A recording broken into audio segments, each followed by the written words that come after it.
Hey guys what's up, this is Shiv Mishra. You are welcome back to the Learn Book. भारतीय संविधान के इस video में हम चर्चा करेंगे राज्य एवं संघ राज्य क्षेत्र से जो प्रश्न बन सकते हैं, जो विभिन्न परीक्षाओं में आते रहे हैं जिस तरह के प्रश्न, उन प्रश्नों पर चर्चा करेंगे।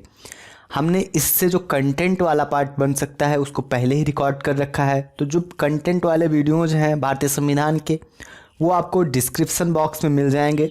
अगर आपने नहीं देखा है तो आप डिस्क्रिप्शन बॉक्स में जाके उन वीडियोज़ को देख सकते हैं। तो इस वीडियो में हम चर्चा करेंगे प्रश्नों पर कि किस तरह से इस टॉपिक से प्रश्न बनते हैं, किस तरह से इस टॉपिक से प्रश्न बन सकते हैं। तो आइए देखते हैं। पहला प्रश्न है, भारत में एक नया राज्य सृजित करने वाले विधेयक को पारित होना अनिवार्य है। ऑप्शंस हैं संसद में साधारण बहुमत तथा कम से कम 2/3 राज्यों के अनुसमर्थन द्वारा, संसद में साधारण बहुमत द्वारा, संसद में 2/3 बहुमत तथा कम से कम 2/3 राज्यों के अनुसमर्थन द्वारा, या उपयुक्त में से कोई नहीं। तो इस प्रश्न का सही उत्तर होगा संसद में साधारण बहुमत द्वारा। अगर भारत में कोई नया राज्य सृजित करना है तो साधारण बहुमत द्वारा आप उस विधेयक को पारित कर सकते हैं। अगला है, संवैधानिक प्रावधानों के अनुसार राज्यों की सीमाओं को बदलने के लिए खाली स्थान सहमति की आवश्यकता है। राज्य के विधानसभा की, राज्य के मुख्यमंत्री की, राज्य की नहीं। ये बड़ा इंटरेस्टिंग सा प्रश्न है। इसमें पॉजिटिव क्वेश्चन, मतलब कि इस तरह से प्रश्न पूछा गया है कि जिससे कोई पॉजिटिव आंसर मिलेगा, लेकिन इसका आंसर निगेटिव में है। यानी प्रश्न ध्यान से पढ़िए। प्रश्न में कहा गया है संवैधानिक प्रावधानों के अनुसार राज्यों की सीमाओं को बदलने के लिए खाली स्थान सहमति की आवश्यकता है। मतलब किसकी सहमति की आवश्यकता है? राज्य के विधानसभा की, कि राज्य के मुख्यमंत्री की, कि राज्य की। तो ऊपर में से जो 3 हैं इनमें से किसी की आवश्यकता नहीं है। तो जो सही प्रश्न होगा, जो सही उत्तर होगा वो होगा राज्य की नहीं, यानी डी ऑप्शन। तो फिर सहमति की, किसकी सहमति की आवश्यकता है? तो भारतीय संविधान के अनुच्छेद 3 के अनुसार किसी भी राज्य का क्षेत्र, सीमा, नाम में परिवर्तन हेतु राज्यों की सहमति आवश्यक है किंतु बाध्यकारी नहीं। अगला है, संविधान के निम्नांकित में से किस प्रावधान के अंतर्गत भारतीय संसद को नया राज्य बनाने का अधिकार है? अनुच्छेद 1, अनुच्छेद 2, अनुच्छेद 3 अथवा अनुच्छेद 4। तो भारतीय संविधान के अनुच्छेद 3 के अंतर्गत भारतीय संसद किसी भी नए राज्य का निर्माण कर सकती है। तो इस प्रश्न का सही उत्तर होगा अनुच्छेद 3। तो अनुच्छेद 3 बहुत ही महत्वपूर्ण अनुच्छेद है। अनुच्छेद 3 में किस चीज़ का उल्लेख किया गया है? तो अनुच्छेद 3 के अंतर्गत किसी भी नए राज्य का निर्माण करना, किसी भी राज्य का क्षेत्र, सीमा, नाम में परिवर्तन हेतु राज्यों की सहमति आवश्यक है किंतु बाध्यकारी नहीं है। अगला प्रश्न है, नए राज्य के गठन की शक्ति निहित है संसद में, राष्ट्रपति में, मंत्रिपरिषद में या राज्य पुनर्गठन आयोग में? तो नए राज्यों के गठन की शक्ति भारतीय संसद में निहित है। अगला प्रश्न है, निम्नलिखित में से कौन सी एक भारतीय संघ राज्य पद्धति की विशेषता नहीं है? ऑप्शंस हैं भारत में स्वतंत्र न्यायपालिका है, यह सत्य है। केंद्र और राज्यों के बीच शक्तियों का स्पष्ट विभाजन किया गया है। संघबद्ध होने वाली इकाइयों को राज्यसभा में असमान प्रतिनिधित्व दिया गया है। यह संघबद्ध होने वाली इकाइयों के बीच एक सहमति का परिणाम है। अब देखिए, ये जितने भी कथन दिए गए हैं सब सोचने पे विवश कर रहे हैं। ऊपर वाला जो प्रश्न था ये फैक्चुअल क्वेश्चन है, इसमें आपका एक ऑप्शन मिला और वो वही सत्य हो गया। आप फिर दूसरे ऑप्शन पे नहीं सोच सकते हैं, क्योंकि जो फैक्चुअल क्वेश्चन होते हैं उनमें कोई एक ऑप्शन सही हो जाता है। लेकिन जब इस तरह से थ्योरेटिकल क्वेश्चन आते हैं तो आपको यहाँ पे सोचने की आवश्यकता पड़ती है, और इसीलिए थोड़ा डिटेल में अध्ययन किया जाता है। क्योंकि अब इसी तरह से प्रश्न बनने लगे हैं, जो भी परीक्षाएं हैं उनमें इसी तरह से प्रश्न आते हैं। केवल फैक्चुअल क्वेश्चन नहीं आते हैं, इस तरह से कॉन्सेप्चुअल क्वेश्चन पूछे जा रहे हैं। तो पहला तो सही हो गया, भारत में स्वतंत्र न्यायपालिका है, केंद्र और राज्य के बीच स्पष्ट शक्तियों का विभाजन किया गया है, यह भी सत्य है। संघबद्ध होने वाली इकाइयों को राज्यसभा में असमान प्रतिनिधित्व दिया गया है, यह भी सत्य है। तो इसलिए डी विकल्प गलत होगा, अर्थात इस प्रश्न का सही उत्तर होगा डी ऑप्शन। यह संघबद्ध होने वाली इकाइयों के बीच सहमति का परिणाम नहीं है। तो अगला प्रश्न है, निम्नलिखित में से कौन सा कथन नए राज्यों के निर्माण के बारे में सही है? ऑप्शंस हैं, संसद विधि द्वारा एक नए राज्य का निर्माण कर सकती है। अगला है, इस प्रकार विधि में संविधान की पहली अनुसूची और चौथी अनुसूची के संशोधन का प्रावधान होगा। इस प्रकार की विधि को अनुच्छेद 368 के प्रयोजनों के लिए संविधान का संशोधन समझा जाएगा। इस प्रयोजन के लिए विधेयक संसद में तब तक पूरा स्थापित नहीं किया जा सकता जब तक इसे उस राज्य के विधानमंडल को निर्दिष्ट नहीं किया जा सकता है जिसके क्षेत्र सीमा या नाम पर इसका प्रभाव पड़ता हो। देखिए, यह भी एक कॉन्सेप्चुअल प्रश्न है। संसद विधि द्वारा एक नए राज्य का निर्माण कर सकती है, यह सत्य है। इस और संसद को ही यह अधिकार भी प्राप्त है और कोई भी नए राज्य का निर्माण नहीं कर सकता है संसद के अलावा। इस प्रकार की विधि में संविधान की पहली अनुसूची और चौथी अनुसूची में संविधान का प्रावधान होगा, यह भी सत्य है क्योंकि पहली अनुसूची में संघीय राज्य क्षेत्र का वर्णन है, तो इसलिए पहली और चौथी अनुसूची में संशोधन होगा अगर नए राज्यों के निर्माण के बारे में बात की जा रही है तो। लेकिन इसे 368 अनुच्छेद 368 के प्रयोजनों के लिए संविधान का संशोधन नहीं समझा जाएगा, तो इसलिए इस प्रश्न का सही उत्तर होगा सी विकल्प। जो चौथा विकल्प दिया गया है यह भी सत्य है। अगला प्रश्न है, निम्नलिखित में से कौन एक नए राज्यों के निर्माण के लिए संवैधानिक उपबंध नहीं है? ऑप्शंस हैं, किसी राज्य का क्षेत्र बढ़ाकर, किसी राज्य का क्षेत्र घटाकर, किसी राज्य का नाम परिवर्तन कर, एक राज्य संघ राज्य क्षेत्र शामिल कर सकेगा। निम्नलिखित में से कौन सा एक राज्यों के निर्माण के लिए संवैधानिक उपबंध नहीं है? किसी राज्य का क्षेत्र बढ़ाकर, या भारतीय संविधान में इसका उपबंध किया गया है तो यह संवैधानिक उपबंध है। किसी राज्य का क्षेत्र घटाकर, यह भी सही है। किसी राज्य का नाम परिवर्तन कर, भारतीय संसद किसी राज्य का क्षेत्र बढ़ा सकती है, किसी राज्य का क्षेत्र घटा सकती है या किसी राज्य के नाम में परिवर्तन कर सकती है, तो ये तीनों संवैधानिक उपबंध हैं। लेकिन जो चौथा है कि एक राज्य संघ राज्य क्षेत्र शामिल कर सकेगा, ऐसा कोई संवैधानिक उपबंध भारतीय संविधान में नहीं है। तो इस प्रश्न का सही उत्तर होगा डी विकल्प, एक संघ राज्य क्षेत्र, एक राज्य संघ राज्य क्षेत्र शामिल कर सकेगा। अगला प्रश्न है, भारतीय संघ के अंतर्गत किसी राज्य को मिलाने का अधिकार किसे है? भारत के राष्ट्रपति को, प्रधानमंत्री को, संसद को, सर्वोच्च न्यायालय को। तो भारतीय संघ के अंतर्गत किसी राज्य को मिलाने का अधिकार केवल और केवल भारतीय संसद को प्राप्त है। तो इस प्रश्न का सही विकल्प होगा सी विकल्प, संसद को। अनुच्छेद 2 में संसद नए राज्यों का भारतीय संघ में प्रवेश कर सकती है, अनुच्छेद 2 के अनुसार। अगला है, यदि भारतीय संघ में नए राज्य का सृजन किया जाना है तो संविधान की किस अनुसूची का संशोधन करना आवश्यक होगा? ऑप्शंस हैं, 5वीं अनुसूची, तीसरी अनुसूची, दूसरी अनुसूची या प्रथम अनुसूची। तो अगर भारतीय संघ में नए राज्यों का सृजन किया जाना है तो भारतीय संविधान की पहली अनुसूची में संशोधन का प्रावधान है। भारतीय संघ में नए राज्य के सृजन हेतु संविधान की प्रथम अनुसूची में संशोधन आवश्यक होगा, क्योंकि इस अनुसूची में राज्य और उनके क्षेत्रों का विवरण है और वर्तमान में इस अनुसूची में टोटल 28 राज्य और 8 केंद्र शासित प्रदेशों का वर्णन मिलता है। अगला प्रश्न है, निम्न कथनों पर विचार कीजिए और दिए गए कूट की सहायता से बताइए कि इनमें से कौन सही है। कथन है, संविधान में यूनियन ऑफ स्टेट्स शब्द प्रयुक्त हुआ है क्योंकि भारतीय राज्यों को अलग होने का अधिकार नहीं है, पूर्णतः यह सत्य है।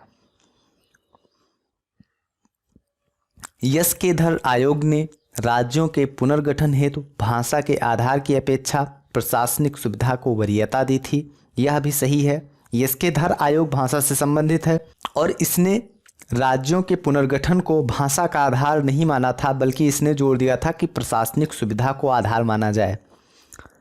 पंडित नेहरू, सरदार पटेल और पट्टाभी सीतारमैया की अध्यक्षता में कांग्रेस कमेटी राज्यों के पुनर्गठन में भाषाई आधार के पक्ष में नहीं थी। यह भी बिल्कुल सत्य है। जो पंडित नेहरू, सरदार पटेल और पट्टाभी सीतारमैया के नेतृत्व में जिस कमेटी का गठन किया गया था, तो उसने कहा था कि भाषा के आधार पर किसी भी राज्य का गठन नहीं किया जाना चाहिए। तो यह उसके भाषा के आधार पे पद में नहीं थे। तो उपयुक्त तीनों कथन सत्य हैं। तो इस प्रश्न का सही उत्तर होगा डी विकल्प, सभी तीनों। आइए थोड़ा सा और जान लीजिए। जो यस्केधर आयोग था वो 1948 में आया था और जो जेपीबी कमेटी यानी पंडित नेहरू, जवाहरलाल नेहरू और वल्लभ भाई पटेल और पट्टाभी सीतारमैया, ये इन तीनों को मिला के जो कांग्रेस की कमेटी गठित की गई थी यानी जेपीबी कमेटी, ये 1949 में गठित की गई थी। अगला प्रश्न है, लोकसभा में केंद्र शासित प्रदेशों के लिए कितनी सीटें आरक्षित हैं? विकल्प हैं 20, 25, 30, कोई सीट आरक्षित नहीं। तो वर्तमान में लोकसभा में केंद्र शासित प्रदेशों के लिए टोटल 20 सीटें आरक्षित हैं।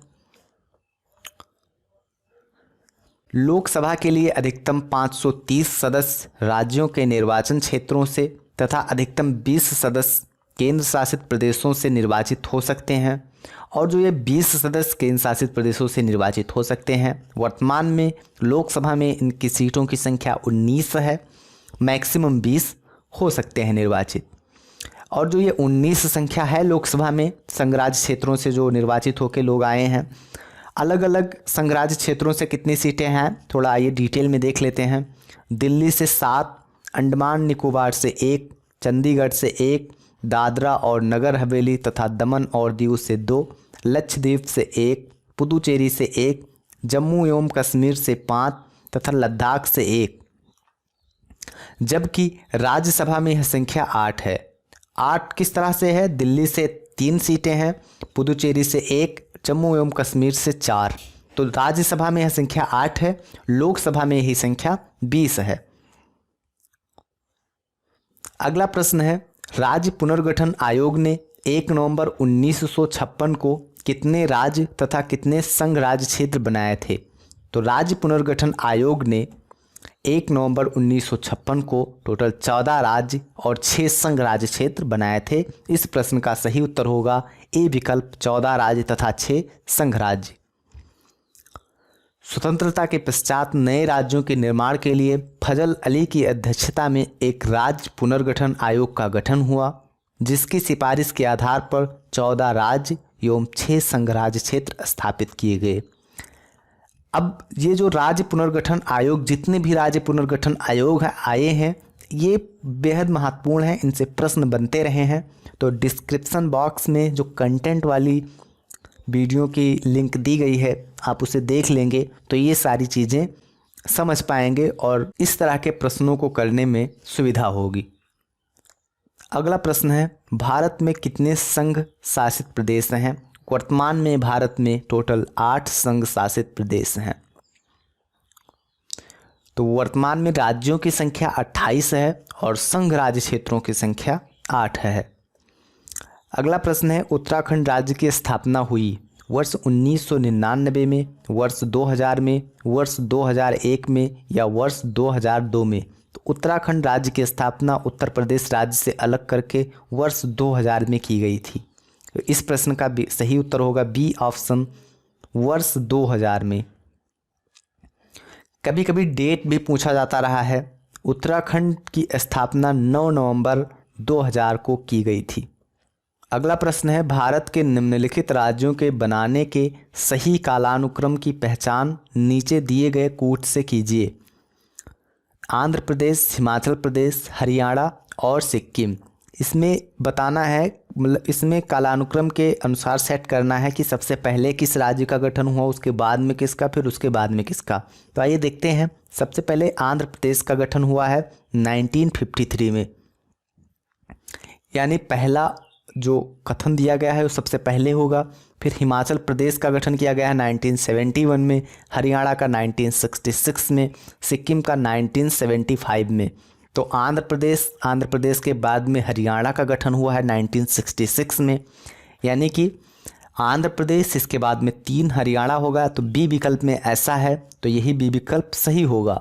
फिर इसके बाद में हिमाचल प्रदेश का गठन किया गया है 1971 में, और इसके बाद में फिर सिक्किम का गठन किया गया है 1975 में।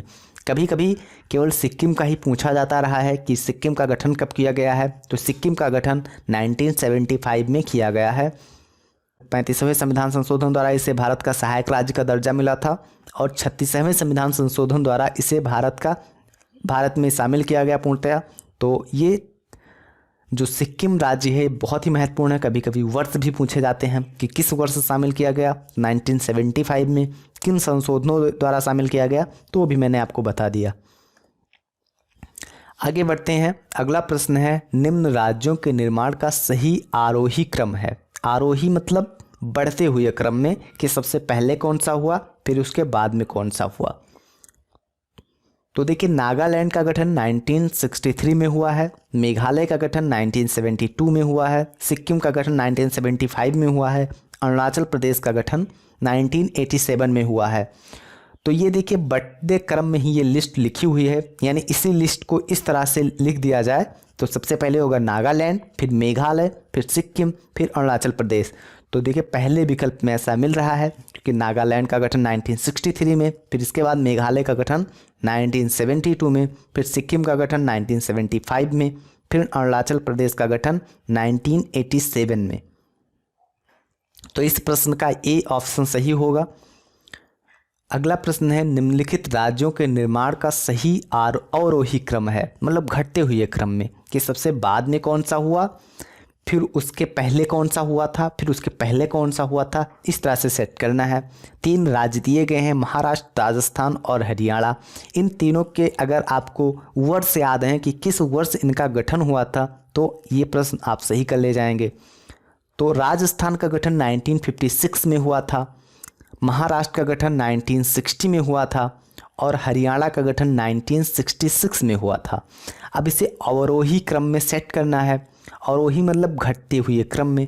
तो सबसे पहले हरियाणा रहेगा 1966। तो हरियाणा देखिए किस विकल्प में दिया गया है, बी विकल्प और डी विकल्प। इसके बाद में महाराष्ट्र रहेगा, यानी कि डी विकल्प सही है, हरियाणा, महाराष्ट्र और राजस्थान। अगला प्रश्न है, निम्नलिखित में से कौन सा भारत में भाषा के आधार पर बना पहला राज्य था। विकल्प दिए गए हैं केरल, मध्य प्रदेश, आंध्र प्रदेश और उत्तर प्रदेश। भाषा के आधार पर सर्वप्रथम पहले बना था राज्य आंध्र प्रदेश। अगला प्रश्न है, भारत में राज्य पुनर्गठन आयोग की संस्तुति के आधार पर राज्यों का पुनर्गठन किस वर्ष किया गया था। 1947, 1951, 1956 या 1966। तो राज्य पुनर्गठन आयोग की संस्तुति के आधार पर राज्यों का पुनर्गठन 1956 में किया गया था। तो इस प्रश्न का सही उत्तर होगा सी ऑप्शन 1956। आइए आगे बढ़ते हैं। अगला प्रश्न है, निम्नलिखित में से किस राज्य को केंद्र सरकार द्वारा विशेष श्रेणी दर्जा कभी प्राप्त नहीं किया गया है। बिहार, सिक्किम, हिमाचल प्रदेश, जम्मू और कश्मीर, उपरोक्त में से कोई नहीं। तो इनमें जितने भी राज्य दिए गए हैं उनमें से जो बिहार है उसे कभी भी विशेष श्रेणी का दर्जा प्राप्त नहीं हुआ है, और शेष जो दिए गए हैं उनको कभी ना कभी विशेष श्रेणी का दर्जा प्राप्त रहा है। तो वर्तमान में अब तक कुल 11 राज्यों को विशेष राज्य श्रेणी का दर्जा प्राप्त हुआ है। उनमें से शामिल हैं उत्तराखंड, हिमाचल प्रदेश, जम्मू और कश्मीर, मणिपुर, मेघालय, त्रिपुरा, सिक्किम, अरुणाचल प्रदेश, असम, नागालैंड और मिजोरम। देखिए, उत्तराखंड, हिमाचल प्रदेश और जम्मू कश्मीर, इन 3 के अलावा शेष जितने राज्य हैं सब उत्तर पूर्वी भारत के राज्य हैं। जो 7 सिस्टर्स हैं उन्हीं में से हैं सब। तो इस वीडियो में हमने चर्चा किया राज्य एवं संघराज्य क्षेत्र से जो भी प्रश्न अभी तक परीक्षाओं में पूछे गए हैं या जिस तरह के प्रश्न परीक्षाओं में पूछे जा सकते हैं। बेहद ही महत्वपूर्ण वीडियो था। अगले वीडियो में हम फिर मिलते हैं। अगला जो टॉपिक होगा वो होगा नागरिकता। अगले टॉपिक में हम डिस्कस करेंगे नागरिकता से जो भी प्रश्न अभी तक आए हैं। एक इनोवेटिव अप्रोच के साथ में हम नागरिकता से आए प्रश्नों पर चर्चा करेंगे। मुझे उम्मीद है कि यह सीरीज़ आपको पसंद आ रही होगी। अगर यह वीडियो आपको पसंद आया हो तो इस वीडियो को लाइक कीजिए। अगर आप इस चैनल पर नए हों तो इस चैनल को सब्सक्राइब कर लीजिए, क्योंकि इसी तरह के वीडियोज़ आपको इसी चैनल पर मिलते रहेंगे। So thank you guys. जय हिंद, वंदे मातरम।